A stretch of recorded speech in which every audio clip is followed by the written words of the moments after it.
Abo, sabay-sabay natin panoorin itong video na ito. Napakaganda. Isa po itong welding technique mga boss. Kumuha siya ng tubular.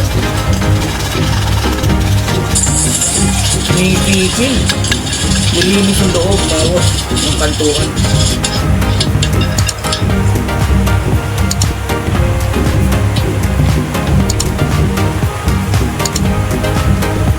Ginamitan niya ng ano. Dapat tawag sa akin itong pasukan mga boss. Kalimutan ko eh.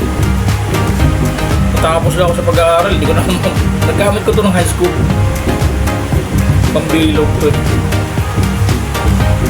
Pinuwitan pa sa gitna mga boss.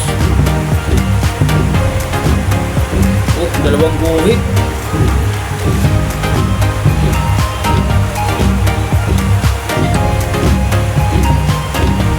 Yung magandang manggagawa o talagang eskwalado.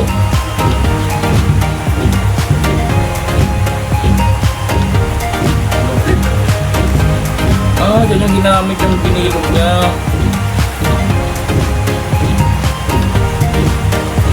Kabilaan.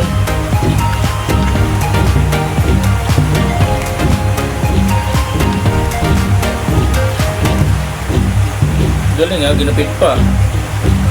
Para saan kaya? Okay siya. Pwede pala yun mga boss.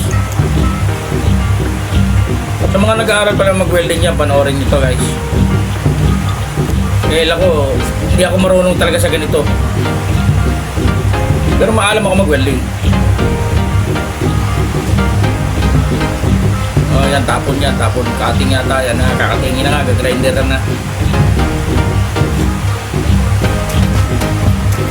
Alam nyo guys, sa totoo lang, marunong ako mag-welding. Pero sa gagawa, pag-assemble, medyo hirap pa ako, lalo pa may mga technique na gagamitin. Yan, tulad nga na ito, technique. Pattern lang ginamit niya.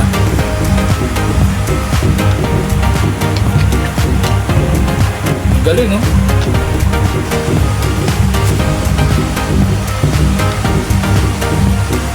No? Gumamit siya ng maliit na cutting disc. Kasi hindi, pangit pag malaki kasi pang kakating mo.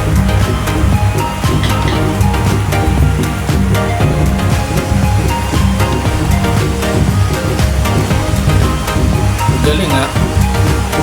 Goods na goods.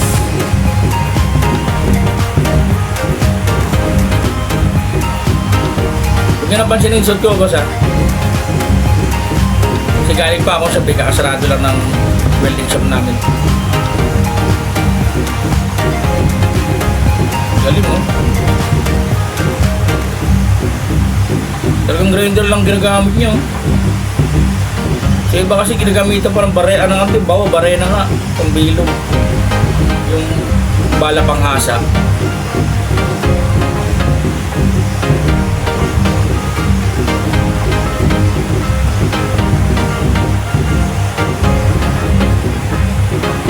Ganda ng technique na yung mga paso.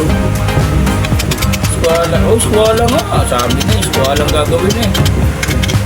Ganda namang technique na ito ah. Bilog talaga ang kantuan mga boss. Oh?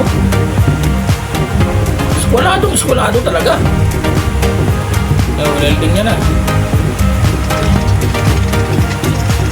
Galing eh. Wait mga boss.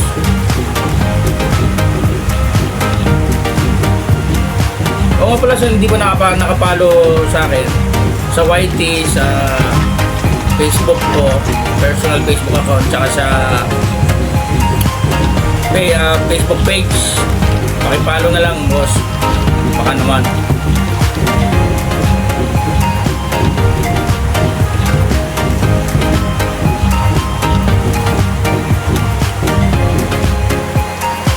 Galing oh, talagang eskwalado. So paano mga boss, hanggang dito lang muna papanoorin natin. Follow na lang para sa ibang video natin. Thank you, salamat. Bye bye.